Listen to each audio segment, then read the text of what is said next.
Hi hello friends, welcome back to media talks. நான் உங்கள் மௌனிகா. இந்த மாற்றம் வந்து மேலே அன்எக்ஸ்பெக்டடுங்க. ஸோ வந்து பார்த்திங்கன்னா எல்லாருமே வந்து ஒன்றா இருந்தது. பார்க்க ரொம்ப அழகாக கண்கொள்ளா காட்சியாக இருந்தது. இன்னைக்கு எபிசோட் அப்படி தான் இருந்துச்சு பார்க்குறதுக்கு. அந்த ரூமில் பேசிகிட்டு இருப்பாங்க இல்லையா, அந்த சீனில் தாத்தாவும் இருந்து தான் நல்லா இருந்திருக்கும். ஸோ அவர் மட்டும் மிஸ்ஸிங். அதுதான் கொஞ்சம் வருத்தமாக இருந்துச்சு. பட் எனிவேஸ் தாத்தா இல்லை.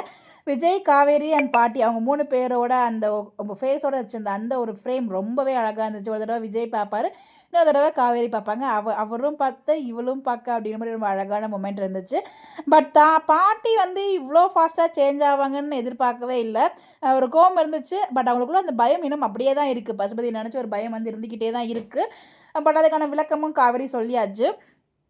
சித்தியுமே மாறிட்டாங்க. இதுதாங்க நல்லா நம்பவே முடியல. ஸோ வந்து பார்த்திங்கன்னா எப்படி எல்லாருமே ஒரே டைமில் மாறிட்டாங்க, எல்லாருமே நல்லவங்களா இருக்காங்களே அப்படிங்கிற மாதிரி இருந்துச்சு. ஸோ அதுதான் ரொம்ப இதாக இருந்துச்சு. பட் இவங்க எல்லோரும் மாறிட்டாங்க. இப்போதைக்கு ஆப்போசிட்டாக இருக்குது சித்தப்பா மட்டும் தான். சித்தப்பா வந்து பார்த்திங்கன்னா இவங்க கூட, அதாவது விஜயை பார்த்தாலே குறுக்கு நெருக்க 1 ஹவர் பயந்து எஸ்கேப் ஆகிட்டே இருக்கார். விஜய்கிட்ட வந்து பேசவே மாட்டுறாரு. எங்கள் சித்தியே இங்கே இருக்காங்க, ஸோ இதை நீங்கள் இருந்தாலும் நீங்கள் இருக்கலாம், எனக்கு எந்த பிரச்சனையும் இல்லை அப்படின்னு வந்து விஜய் சொல்லிடுவார். ஆனால் இருந்தாலும் இவரை வச்சு கம்பெனியில் எதுவும் பிரச்சனை வரும்னு நினைக்கிறேன்.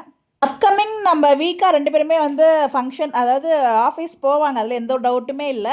அங்கே சித்தப்பா வச்சு ஏதாச்சும் ஒரு ப்ராப்ளம் வருதோ அப்படிங்கிற மாதிரி எனக்கு டவுட் இருக்குது. பட் அது அவருக்கு இப்போதைக்கே பிரச்சனையாக இருக்குது சித்தப்பா மட்டும் தான் அந்த வீட்டில். மற்ற எல்லாருமே வந்து பார்த்திங்கன்னா அவ்வளோ ஒரு மாற்றம், இந்த மாற்றம் நான் உண்மையிலே எதிர்பார்க்கவே இல்லை. அட்லீஸ்ட் யாராச்சும் ஒருத்தவங்க வந்து இங்கே ட்ரிகர் பண்ணுறதுக்கு ஆள் வேணுமே அப்படின்னு நினச்சேன். பட் அந்த மாதிரிலாம் எதுவுமே கொண்டு வரல. ஒன்லி சித்தப்பா ட்ராக் வர மாதிரி மூவ் பண்ணுறாங்க. பார்க்கலாம் என்ன மாதிரி பண்ணுறாங்கன்னு. நீங்கள் என்ன நினைக்கிறீங்க அப்படின்னு சொல்லி உங்களோட கருத்துக்களை மறக்காமல் கமெண்ட்டில் ஷேர் பண்ணுங்கள். இந்த மாதிரி எப்படி தெரிஞ்சுக்க நம்மளோட சேனலை ஃபாலோ பண்ணிக்கோங்க. ஸோ மேக்ஸிமம் அப்கமிங் அஜயோட என்ட்ரியுமே இருக்கிறதுக்கு சான்சஸ் இருக்குது. வெயிட் பண்ணி பார்ப்போம். ஏதாவது ஒரு நியூ வில்லன்ஸ், நியூ ட்ராக் கொண்டா நல்லாயிருக்கும். நானுமே ஃபீல் பண்ணிகிட்ருக்கேன் ஒவ்வொரு டைமும். பார்க்கலாம், நிறைய பேருமே ஃபீல் பண்ணுறாங்க. கமெண்ட்ஸுமே நம்மளால் பார்க்க முடியுது. பார்க்கலாம் என்ன பண்ணுறாங்க டீம் அப்படின்னு சொல்லிட்டு.